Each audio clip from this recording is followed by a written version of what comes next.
আসসালামু আলাইকুম প্রিয় দর্শক, চলে যাচ্ছি ৮ নং সোনাদে ইউনিয়নের ১ নং ওয়ার্ড পশ্চিম মাইচারা। তো মূলত যে বিষয়টি হচ্ছে সেটা হচ্ছে আমাদের এই যে হাতিয়া তথাকথিত কিন্তু সোশ্যাল মিডিয়া এবং সন্দ্বীপের মাঝে এবং হাতিয়ার মধ্যে যে একটা ব্যাপক আলোড়ন সৃষ্টি হচ্ছে, যে ভাষান্তর কিন্তু হাতিয়ার ভাষান্তরকে সন্দ্বীপ নিজেদেরকে দাবি করতেছে, যেটা নাকি সন্দ্বীপের। তো আসলে মূল যে বিষয়টি আপনাদেরকে দেখাতে হচ্ছে, আপনারা হয়তো এখানে দেখা যাচ্ছে না, এখান থেকে অনেকটা দূরে প্রায় ২০-৩০ কিলোমিটার দূরে অনেকগুলো চর আছে। তো এখানে এই চরগুলো কিন্তু একটা সময় এই নদীর সাথে খুব কাছে ছিল। যখন এটা ভাঙে নাই তখন এটার খুব কাছে ছিল, নিকটবর্তী ছিল। এখন একটা সময় কিন্তু ভাঙতে ভাঙতে এটা অনেক দূরে চলে গেছে।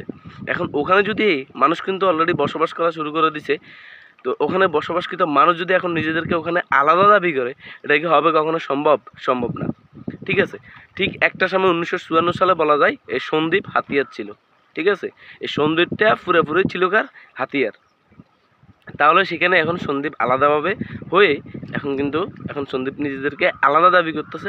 ঠিক আছে, সন্দ্বীপ যখন আলাদা স্বীকৃতি পাইছে, সন্দ্বীপ আলাদা হওয়ার পরে এই যে হাতিয়া যে ভাষান্তরটা আছে, অর্থাৎ রোহিঙ্গাকে যেখানে জায়গা দেওয়া হয়েছে, ঠিক আছে, এই ভাষান্তরকে এখন সন্দ্বীপ পুরোপুরি নিজেদেরকে বলে দাবি করতেছে।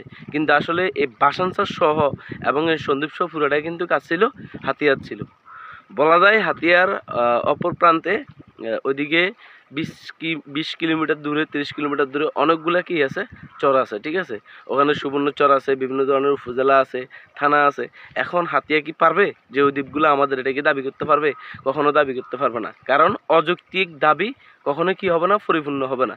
সেখানে সন্দ্বীপের যে লোকগুলো আছে, তারা কিন্তু হাতিয়া ভাষান্তরকে নিয়ে যেভাবে কি বা প্রতিবাদ, যেভাবে একটা ষড়যন্ত্রমূলক একটা দাঙ্গা হামলা সৃষ্টি করতেছে, সেখানে কিন্তু এটা মোটামুটি পুরোটাই কি ভিত্তিহীন।